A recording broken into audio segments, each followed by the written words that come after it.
シロさん、朝ごはんできました今よ。日はハムステーキ。美味しそう。そうなんです。いいね。ハムステーキはね、厚切りハムで厚ね。切りハムやな。今天买了这个非常好的那个方腿肉啊，就是跟那个鸡蛋像排骨一样的很大的。なかなか綺麗。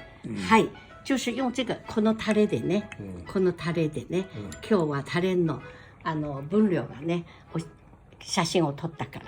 はい。それでこの芋はねえ、芋と春菊。芋这个就是那个玉泡菜，做的。哎，这个非常好吃哎。ね、今日はコーヒーもアップルティー、苹果紅茶。ね、いろいろと楽しんでくださいね。おはようございます。では、いただきます。